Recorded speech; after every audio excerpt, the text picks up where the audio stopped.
Dans cette vidéo, je voudrais vous montrer quelque chose d'un peu différent. Comment j'élabore mes palettes de couleurs et comment ensuite je les teste pour voir quelle couleur va être dominante dans le paysage que je veux faire, comment l'appliquer, comment les couleurs se comportent entre elles. Et donc pour ça, je vous propose de peindre avec moi 4 mini paysages dans la palette de couleurs que j'ai choisie, mais je vous invite aussi à bien sûr choisir une palette qui vous ressemble et qui vous plaît. Comme matériel, on aura besoin d'une feuille de papier coton de 20 x 20 cm. Donc moi, j'ai déjà séparé cette feuille en carrés de 10 cm pour qu'on puisse faire nos 4 mini. Ensuite, j'utilise 2 pots d'eau, bien sûr. Un pour rincer mes pinceaux et un pour avoir de l'eau claire si j'en ai besoin. Une palette de couleurs. Donc ça, c'est ma palette de couleurs signature de chez Sennelier. Un chiffon, des pinceaux. Comme c'est des formats mini, j'ai pris des pinceaux plutôt petits. Donc j'ai pris un taille 0, un taille 4 et un taille 6. Moi j'utilise les pinceaux Princeton Neptune. Prenez une petite feuille de papier ou deux là pour tester vos couleurs et voir ce qui vous plaît. On a besoin de scotch. J'utilise un scotch de bureau, vous voyez, mat tout simple, pour créer un cadre autour de nos aquarelles. Pour commencer, je vous propose de construire une palette de couleurs. Alors je vous invite à prendre un petit papier, mettez votre feuille de côté et puis choisir les couleurs avec lesquels vous avez envie de travailler aujourd'hui. Moi, souvent, mon point de départ, c'est le bleu royal. C'est une couleur que j'aime énormément. Voilà, c'est un bleu super riche qui me plaît beaucoup. Ensuite, j'ai envie d'utiliser le jaune de Naples. Voilà, donc là, j'ai un bleu et un jaune. C'est déjà des couleurs assez fortes. De votre côté, si vous avez sélectionné un bleu et un jaune, prenez des couleurs qui se rapprochent un petit peu. Par exemple, si vous avez pris un bleu un peu turquoise, prenez un jaune un peu citron qui va aller avec parce que c'est un jaune qui se rapproche un tout petit peu du bleu. Ensuite, donc là, comme j'ai deux couleurs fortes, je vais prendre une couleur plus désaturée. Donc moi, dans ces cas-là, ce que j'aime bien faire, c'est prendre le Caput Mortuum. J'ai besoin d'une couleur foncée, donc c'est pour ça que je la choisis. Je vais la mélanger au orange sennelier parce que je trouve que ça fait un marron un peu rouge, un peu désaturé. Et ça me permet d'avoir un marron mais qui est un petit peu plus chaud, un marron qui est pas trop, voilà, pas trop classique. Si vous avez chez vous, ça se rapproche un peu du rouge de Venise. Donc si vous voulez mettre du rouge de Venise, vous pouvez. Et puis sinon, prenez un marron classique. Donc c'est cette couleur-là, je pense que je vais diluer pour avoir quelque chose pour avoir une couleur claire en plus. Et là, j'ai déjà pas mal de couleurs, donc je vais compléter simplement avec un de mes gris Sennelier. C'est vraiment des couleurs que j'utilise pour compléter les palettes. En fait, je pars des couleurs que j'aime.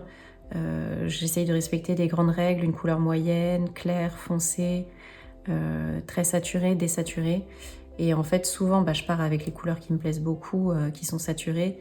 Et donc là, je complète simplement ma palette avec une couleur désaturée.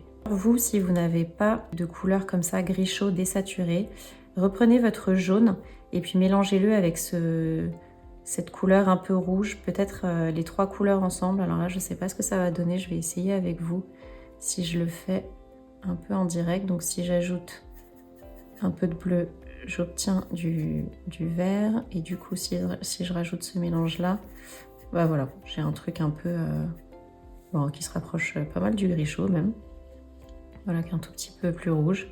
Donc si vous n'avez pas de gris chaud, partez d'une des couleurs qui se rapproche. Ici ça va être le jaune et puis ajoutez-y un peu des autres couleurs de votre palette, comme ça vous êtes sûr de rester dans la même cohérence, dans les mêmes pigments. Voilà, vous mélangez un peu les autres teintes. Donc voilà, j'ai ma palette, j'espère que vous avez la vôtre aussi. Si ces couleurs vous inspirent moins, je vous invite à créer n'importe quelle palette qui vous plaît ou de prendre une palette que vous avez déjà créée et que vous aimez bien.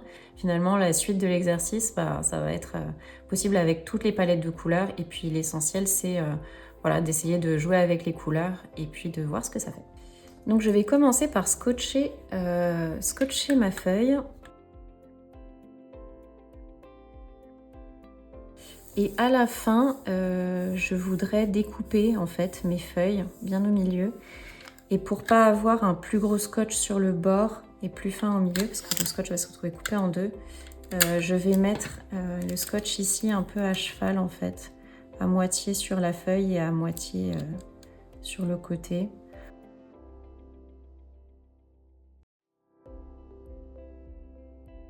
Donc normalement avec ce scotch là et un papier coton de bonne qualité, il n'y a pas de problème d'arrachage. Alors c'est parti, pour le premier petit paysage, j'ai bien envie de faire des collines. Et donc là c'est une façon assez sympa, assez simple d'utiliser la palette. Parce qu'en fait je vais pouvoir mettre un petit peu toutes les couleurs sur ma colline sans réfléchir à ce que je mets où. Donc je vais commencer par mon mélange orange et Caput Mortuum.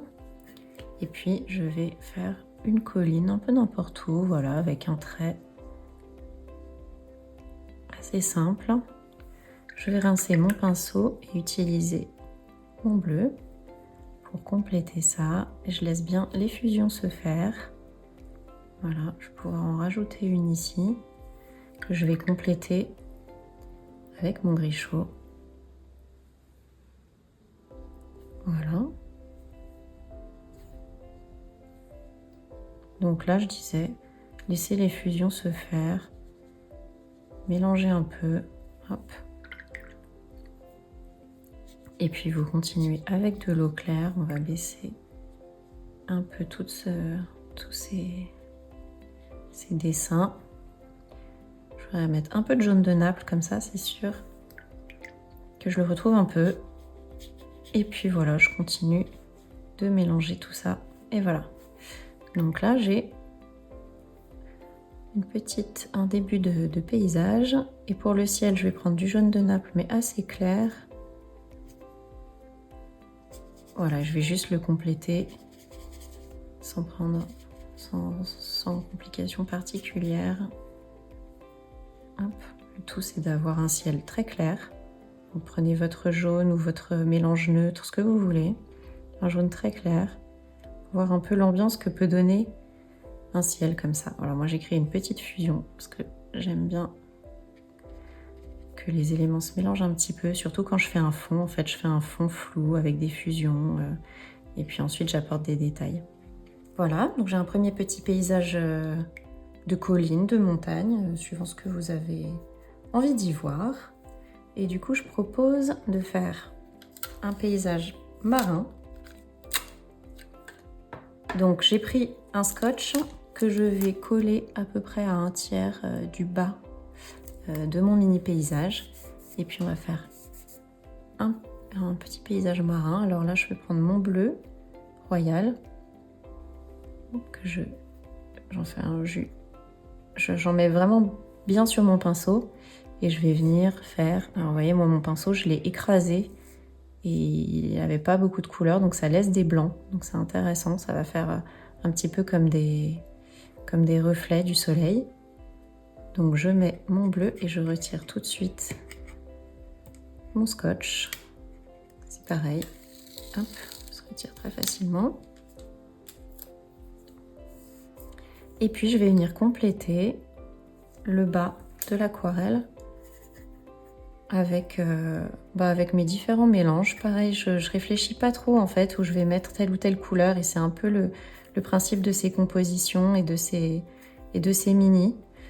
C'est que voilà, comme je vais mettre un peu toutes les couleurs, je vais voir lesquelles ressortent, lesquelles dominent, lesquelles fusent bien. Là, celle-ci, elle fuse bien, elle est sympa. Hop, je vais la faire aller jusqu'ici. Lesquelles j'ai envie de mettre en plus grande quantité, en moins grande quantité. Vous voyez, à chaque fois que je vois que quand je mets le jaune, il réveille beaucoup les couleurs. C'est intéressant. Donc là, je continue avec du gris chaud. Voilà, là, je réfléchis pas trop. Je mets juste les couleurs. Et une fois que je les ai toutes mises, je complète avec de l'eau. Je laisse toujours un peu des blancs. Là, vous voyez, il reste un peu des blancs parce que je veux pas que ça fasse un sol complètement... Enfin, j'allais dire uniforme, mais c'est pas vraiment uniforme parce qu'il y a plusieurs couleurs, mais en tout cas qui fasse bloc. Et là, je trouve qu'il n'y a que ces deux zones foncées qui sont un peu toutes seules, donc je vais en rajouter ici pour que ça soit pas complètement isolé. Et du coup, pour le ciel, pour le coup, j'ai envie de tenter autre chose. J'ai envie de voir ce que ça donne, cette couleur un peu... cette couleur-là qu'on a diluée. J'ai envie de voir quelle ambiance elle peut donner à l'aquarelle. Donc, je vais l'utiliser pour le ciel. Et je vais l'utiliser en dégradé complètement. Donc là, j'ai pris de l'eau claire. Je vais mouiller le bas de l'aquarelle à l'eau claire et je vais venir redescendre un petit peu cette couleur tranquillement vers le bas. Voilà. Donc là, ça donne quelque chose de plus bien différent. Le Caput Mortuum, il granule un peu. Donc là-haut, en haut du ciel, ça granule légèrement aussi. Et voilà. Donc là, je vois déjà que j'ai des ambiances bien différentes, hein, au-delà de la composition, en fonction de quelle couleur j'ai appliqué en dominant, j'ai des ambiances très différentes. Maintenant, je voudrais essayer de faire un petit paysage de campagne. Je vais essayer de retirer le jaune pour voir ce que ça donne si j'ai plus de jaune dans cette palette. Ça va me permettre de voir aussi un peu une autre ambiance. Donc je vais commencer par mon bleu, puis je vais faire des traits qui vont un peu vers le fond de l'aquarelle. Sans trop de complications. Là j'ai mon gris, je ne sais plus si c'est mon gris ou si c'est le mélange que j'ai fait tout à l'heure, mais dans tous les cas c'est très bien. Hop. Donc là je vais mettre un peu toutes les couleurs du coup, sauf le jaune que je voulais pas mettre. Là je vais prendre la version diluée et je pense que je mettrai la version non diluée plutôt dans les détails qu'on va ajouter après. Parce que là, du coup, le principe, c'est vraiment de faire des fonds très fusionnés, plutôt un petit peu clairs si c'est possible. Et puis après, d'ajouter des détails dans des versions de couleurs un petit peu moins diluées. Là, je rajoute un petit relief en gris chaud. Et donc, j'ai dit que j'utilisais pas de jaune, mais du coup, le ciel... et le ciel, je vais le faire bleu. Je ne l'ai pas encore fait bleu. Donc, je vais prendre mon bleu royal. Et pareil, je vais le faire bleu avec un petit dégradé.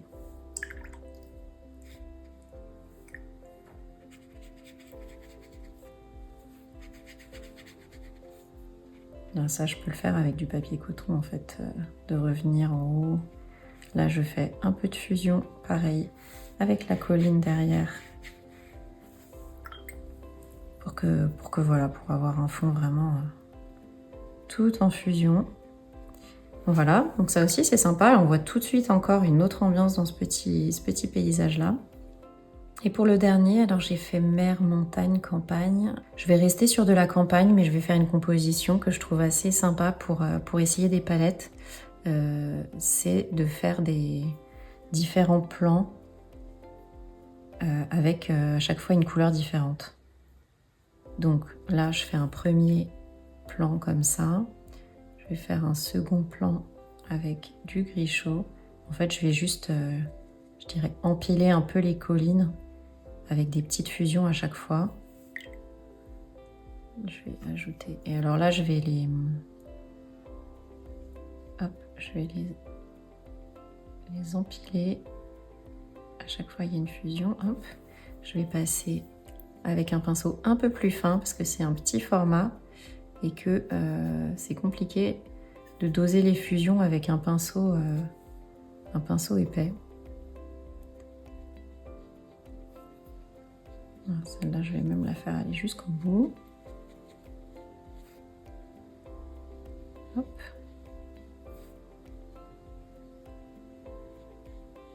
Je vais prendre la version diluée pour enchaîner.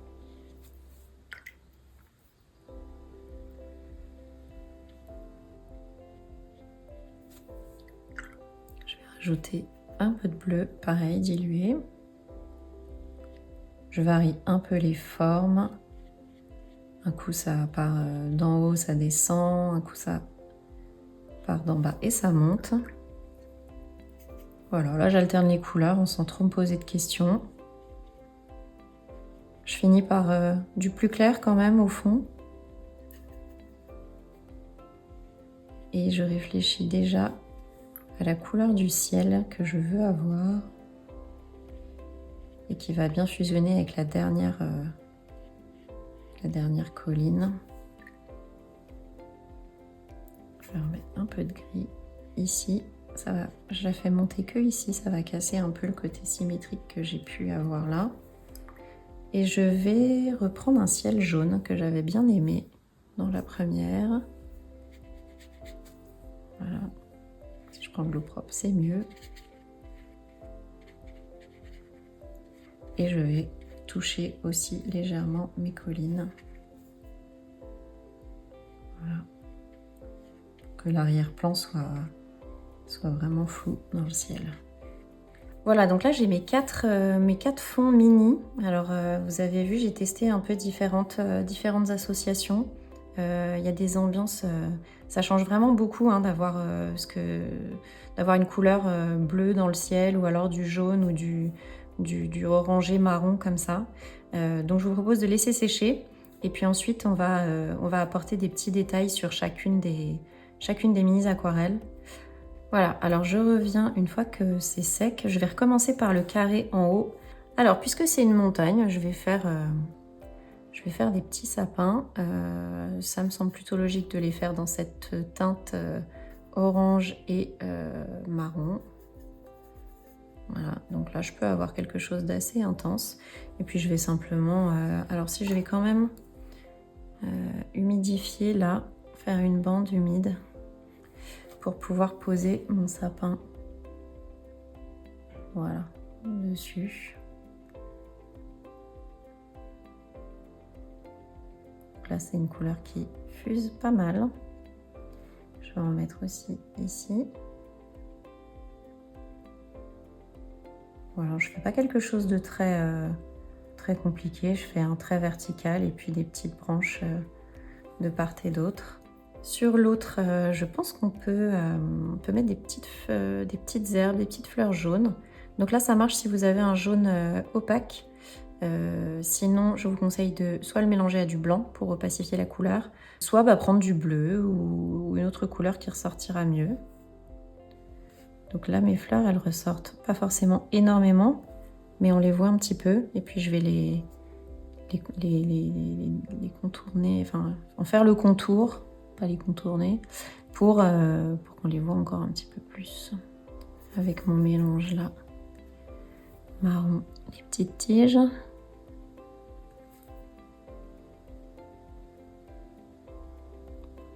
Un petit cône pour faire la jointure. Et puis en fait, là, je vais faire des petites herbes. Voilà.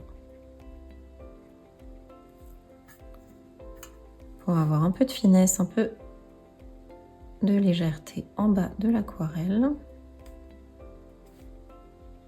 Je trouve le ciel un peu vide. Du coup, je ferais bien un petit soleil, un peu le petit soleil jaune. Je ne sais pas ce que ça va donner. Ça me permet aussi de tester.